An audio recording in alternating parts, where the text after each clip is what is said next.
This program has been paid for by the sponsor and does not reflect the views of PCN.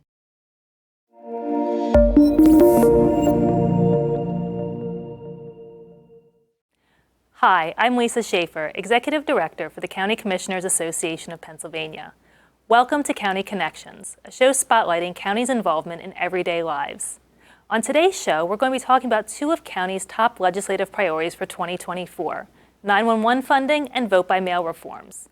Joining me in the studio today is Butler County Commissioner Kevin Boozel to start a conversation about the county role in 911. Welcome, Kevin. Thank you, Lisa. Glad to be here. So, Kevin, people don't really think about 911 unless they have a need to call it on, an emergency situation. Sure. So, as a refresher, can you explain why are we here talking about counties and 911? What's the role? Well, 911 is ran by counties. Each county commissioners are responsible for the 911 services. Interesting fact, in 1985, less than 50% of Americans had access to 911. And so we've come a long way to this point. And actually in Pennsylvania, the first 911 center was built in Butler County, which is where I'm from. So we found it very useful. It's a critical service, obviously, as folks know when you call, you want somebody to A, pick up, and B, you want the service to be coming, whether it be an ambulance service, police service, or fire service. And along with some other mental health issues and things that people call for, we want to have that access to that 911 service. And we have a lot of other 111 services, but this is really the backbone. This is the number one call number that people want to have availability to. So I can imagine that some people picture when they call 911, it's the old dispatch system, oh, here's your call, I'm going to route it over here. Sure. But it's a lot more complicated than that, isn't it? It absolutely is. We've have switching systems we're sharing with other counties. We have next generation 911 services, which basically people can text to their 911 service to get help. We also have a photo option that they can take a photo, which imagine as a firefighter, if you're going on scene and you actually have a scene or video or a photo of that scene before you get there, you can sort of pre-plan that. The information in a picture you couldn't say in 1,000 words over the radio, which you wouldn't want to do anyway, but it saves a lot of time and gives a better refresher for the folks that are responding. I'm guessing with, you talk about next generation, all the technology, I'm guessing 911 services have changed over time. Well, sure.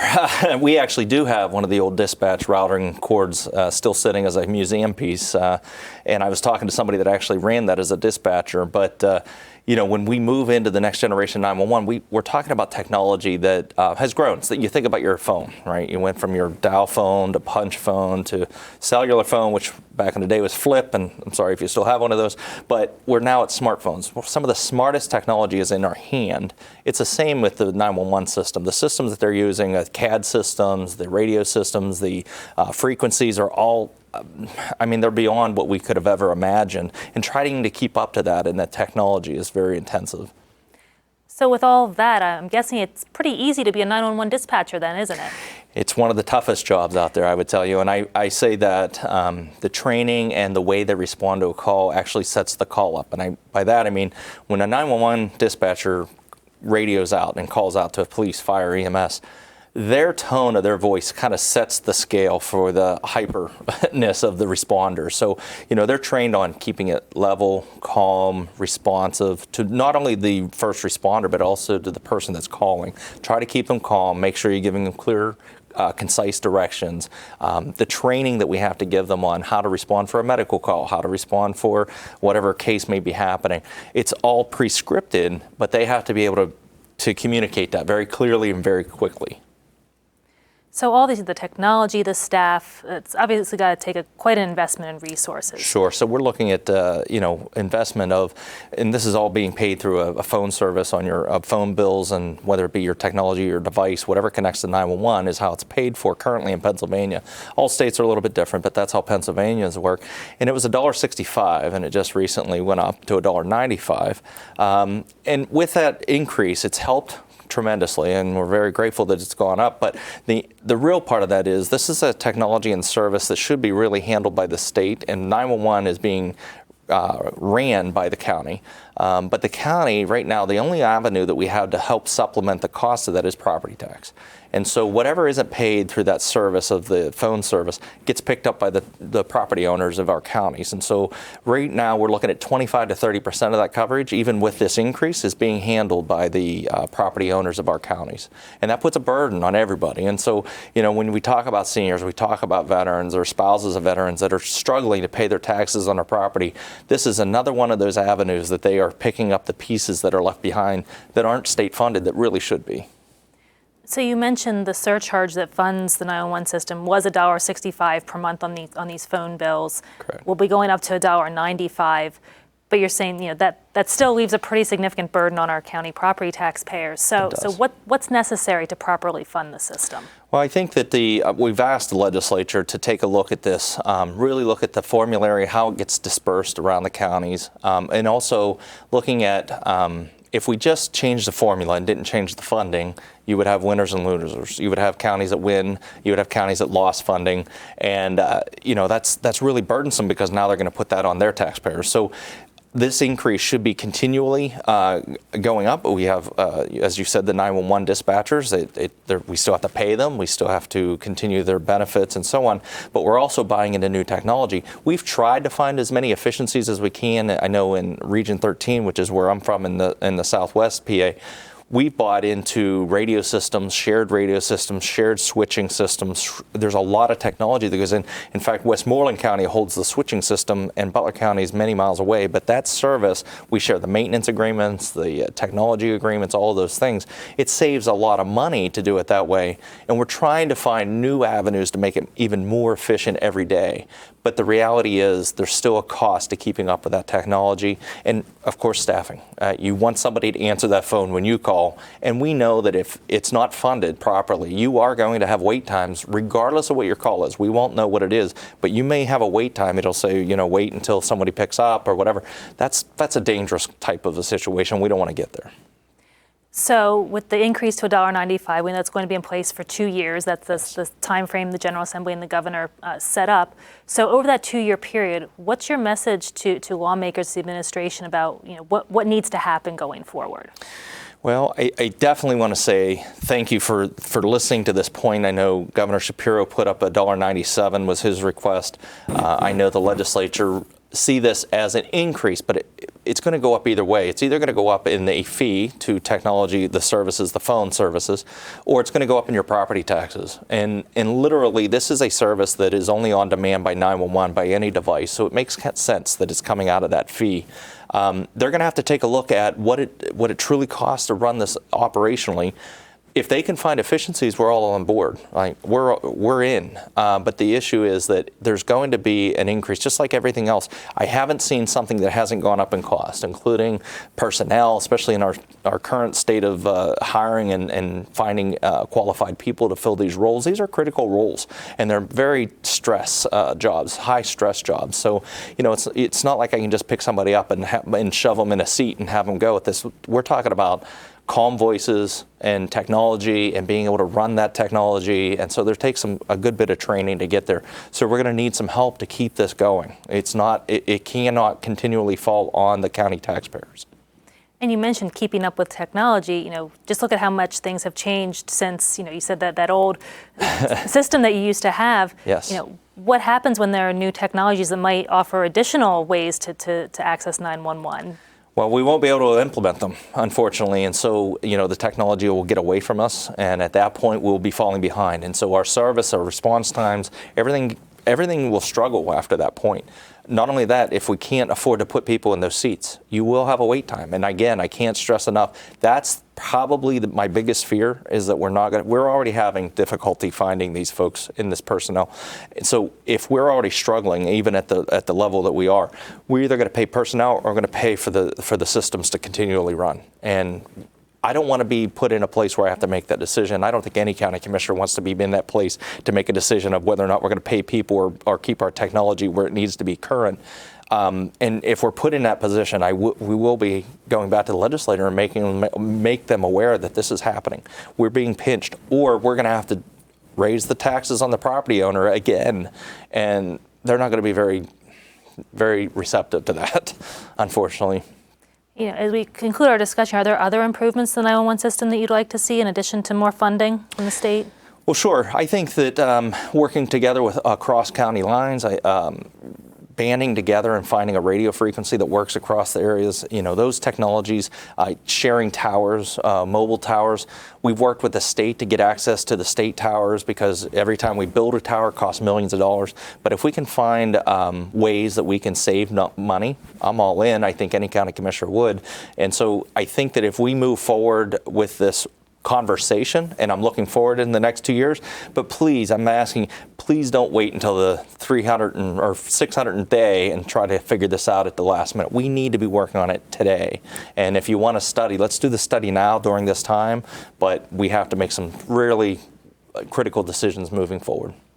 So 911 is a service that people don't really think about unless they really need it, but when they really need it, they want it to be there. 100%, 100%. And it feels like it takes hours for someone to answer the phone. It takes another hour for someone to show up. The reality is it's a good service. There's a reason why it's 911. And when you're panicked and you're stressed out, that's why they made it 3 numbers, right? 911. And so, we want to keep that going for the next generation to make sure that they have services like this as well. But we can't guarantee it without the contribution of the state, and we keep coming back to that level. Commissioner, thank you so much for taking the time with us today to talk to our residents about the importance of 911, the critical role that counties play, and the need for those additional resources. It's my pleasure. When we come back, we'll be talking with Union County Commissioner Jeff Reber, chair of CCAP's Election Reform Committee, about county's priorities related to vote-by-mail reform. PCN is Pennsylvania history and culture. From the founding of our nation to the struggle for freedom and equality. Listen to the words of authors as they discuss Pennsylvania and the people, places, and events that relate to the Commonwealth. Celebrate our diversity, embrace the past as we look to the future, and be a part of building our nation. PCN is Pennsylvania history and culture. Welcome back to County Connections. I'm here with Union County Commissioner Jeff Reber, who also serves as CCAP's chair of our Elections Reform Committee. Here to talk about County's 2024 priority on vote-by-mail reform. Welcome, Jeff. Thank you, Lisa. It's great to be here. So we're talking about elections, and of course, being a presidential election year, that's very top of mind for everyone. What's the county role in administering elections? Well, the county is ultimately responsible for the elections administration, actually. We do everything from mail-in balloting to in-person. We bring in the volunteers, we count the votes, we report the votes, we take care of registrations and candidate information and everything. The county is the election authority within the county. Sounds like that's not just a twice a year responsibility, so it's not just primary election day and general election day. It's a little bit more than that. There's a lot more than that because we have a lot of planning to do prior to each of those election periods, as well as a lot of reporting and verification to do afterwards. And there's just a heck of a lot of communication, a lot of training. There's new things happening in the election world almost every day. And so, we have a full-time staff in my county of 3 people who have to keep up to date on everything. Yeah, it's unfortunately not just 2 days worth of work. And, a couple of years ago in a law called Act 77, Pennsylvania expanded to implement mail-in voting for all Pennsylvanians, which I'm guessing probably added to the workloads of our counties in administering elections. So can you tell us a little bit about that and what we've learned over the last 4 years since that law was implemented? Okay, well, actually, Act 77, it increased the workload a little bit, so to speak. And what it unfortunately did was they didn't exactly work with the counties up front. So there are some unintended consequences that may have happened with the law and the implementation of Act 77 because our current election laws aren't exactly set up in order to enact what Act 77 wants to do in a timely manner. And so therefore, at the county, it's increased our workload, it's increased our financial investment, and it has caused, in some counties, not all counties, but in some counties, it has caused a delay in the reporting of results for each election, and that's not something anybody really wants. Pennsylvanians are used to having the results on election night. As we know, the past few years, that's not always been the case, and so that's an area we at CCAP, and not only my own county, but every county commissioner I talk to across the state wants to get back to. So you mentioned some, I'm sure counties are doing the best they can to deliver elections with the law that they have, but what kind of changes could make things better for counties to do their job? Well, really, too, and they weren't even cost measures, which is kind of nice for a change. But two of the things that CCAP, of course, is pushing and trying to promote with the legislature and the governor is pre-canvassing reform and election mail-in ballot reform, moving back the date for applying for a mail-in ballot to 15 days prior to the election. Those two reforms, if we could get those through, would do tremendous wonders for county administration of the election. So pre-canvassing might be a term that some of our viewers have heard about, but what does that really mean? From the concept of the election process, when we're talking about pre-canvassing, we're talking about taking all the mail-in ballots. And I don't know if you know how the mail-in balloting process works, but when we do that, mail-in ballot is sent within a secrecy envelope. That secrecy envelope is then put into a return envelope, right? So there's two envelopes we have to open. And in order to maintain anonymity of the vote, there's a process we do where we first take all those outer envelopes. Yeah, thank you. Yeah, all the mail-in envelopes, and we open those, put all the secrecy envelopes in their respective precinct, and then we go through and do the whole process again with the secrecy envelope, and then open up the actual ballot. Put that where it needs to go. And with the pre-canvassing, it's those two steps. Plus, if we could then take those ballots, scan them. We don't count them yet. Right, we're only talking about scanning them, so they are prepared on election day to be counted by the computer. We could save so much work on election day that we would see the returns, we'd see the election returns be much, in line with what people always wanted. Right, we'd be able to maybe see most counties have their election returns completely done by election day night. So when can counties do this pre-canvassing process now? Right now, we're not allowed to start till 7 a.m. on election day. It's just what the election code says, right? So what we're asking for is that if we can pre-canvass, 3 days, 5 days, 7 days ahead of time, even the larger counties could then, probably most likely get all their mail-in ballots counted, ready to go. So all we have to do at the county level is to work on the in-person election at that time. And one of the other problems with canvassing during the actual election day is that takes resources away from supporting the in-person election. So if there's issues or problems, we have to bring in more people to help manage the process, to help make sure that we get it done in the most timely manner possible. So you also mentioned that one other way we could help improve the process is to move the mail-in application deadlines. Right now, it's 7 days prior to an election. Why is that a challenge? Well, that's a challenge mostly for the voter as much as it is for anybody, because if you think about the postal system, the way that works right now, if in 7 days you request a ballot from my county, we send it to you, you have to fill it out, send it back, it could be more than those 7 days. And if your ballot is returned after 8 p.m. on election day, I hate to say it, but it's legally, it does not count. Right, you may have put it in the mail in the right amount of time, but what matters is when did we receive it? So you mentioned counties are looking to move that deadline back to 15 days prior to an election, which is actually consistent with the voter registration deadline. Absolutely, which would make everything a little easier to remember for everyone. That would be great. But at 15 days, a voter would have confidence that if they asked for a mail-in ballot, we could get it to them. They could fill it out, they could get it back, and within that 15 days feel very confident that their ballot would be returned in a timely manner so that their vote would indeed count. And that's important, and to making sure that everybody, if we're saying this is our promise with this deadline that we can help you make sure your vote is counted, that we can make that happen. Absolutely, because otherwise you are disenfranchising people whose ballots were returned after the election day. Are there any other asks the counties have when it comes to looking at how to, deal with those challenges you've seen from mail-in ballots? Well, really, it would be tremendous if we could get some clarity on things such as, dates, undated ballots, misdated ballots. Those are in the court system right now. Signatures, how are they going to work? There's just a lot of those little things that our election laws don't account for that we have unfortunately had to take to the judiciary system. And so we relied on, judges to make decisions on various election items regarding mail-in ballots. Some of those decisions have occurred very close to Election Day, which unfortunately makes us perhaps change course of what we thought we were going to do. That's happened more than one occasion. The Department of State will make their decisions on certain days. And so none of that really adds a lot of clarity and a lot of comfort to the voters. So all we're looking for at the county is take all the subjectivity out of it that we can, right?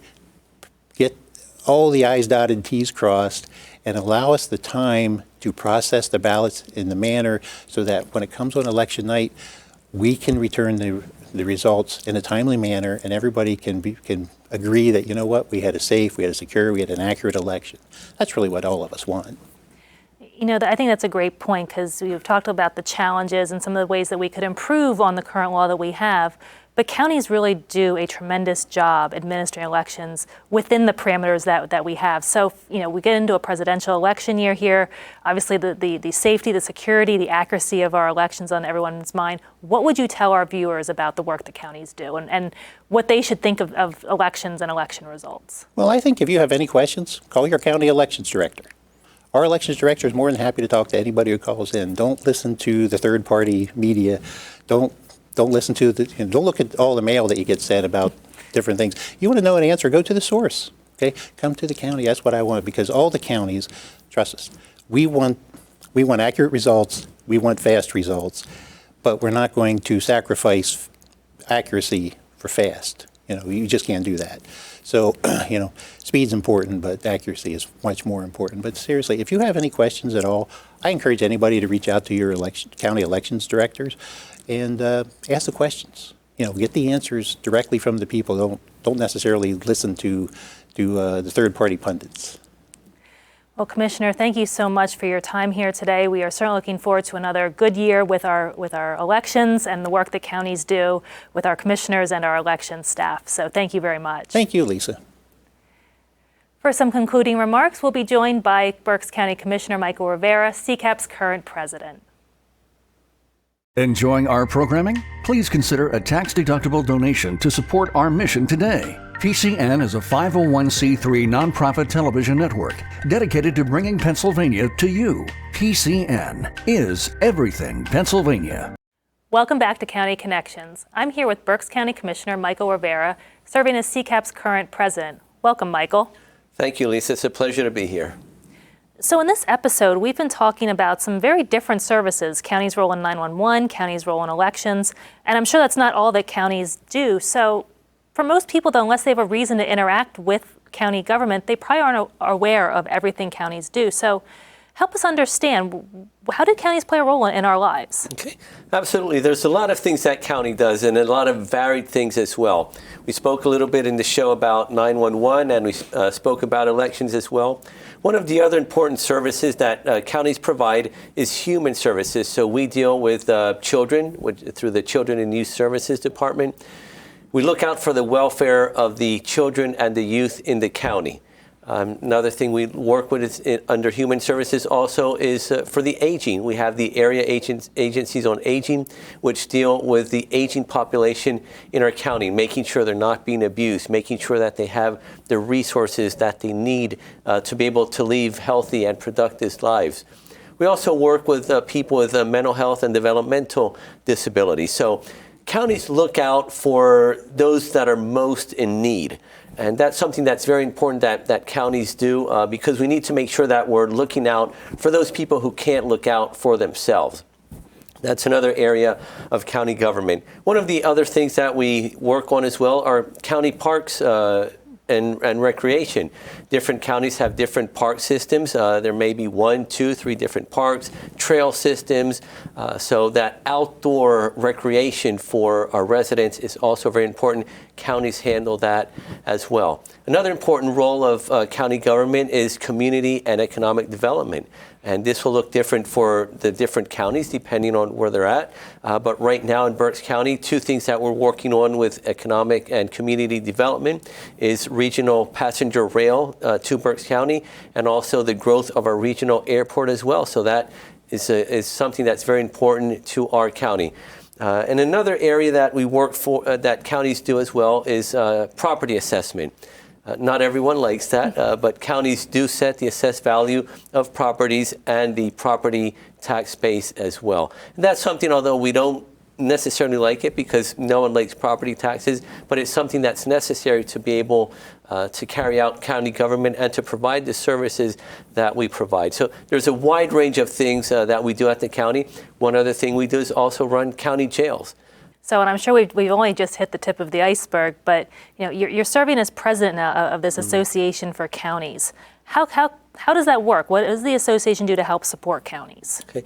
So one thing is CCAP advocates for one voice, a unified voice for counties. And that's extremely important because when we go to the General Assembly or to the governor, if I go as one commissioner or I take a colleague with me and we go as two commissioners and we say, well, this is what's important for my county or for counties, you're going to say, yeah, but you're one commissioner or you're two commissioners. But when CCAP goes and says, we're talking on behalf of 67 counties and these are priorities, it makes it more impactful and it makes us have a bigger voice because we're working together. And the important thing to understand also is that CCAP is nonpartisan. So we're not representing one party or another party, we're representing counties and the needs of counties. The other thing that's important for CCAP is that CCAP provides leadership and support for excellence in county government. You provide training for newly elected officials. There's conferences where we have different speakers come in to provide information and resources for counties to be able to do our job well as county commissioners.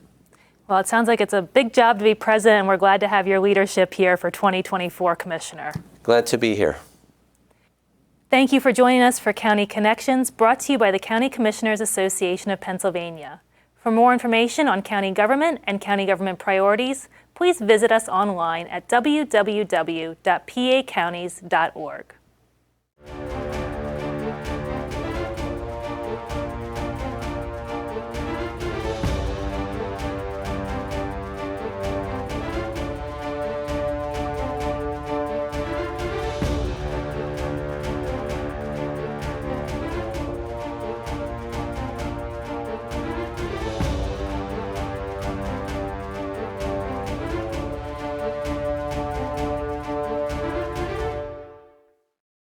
This program has been paid for by the sponsor and does not reflect the views of PCN.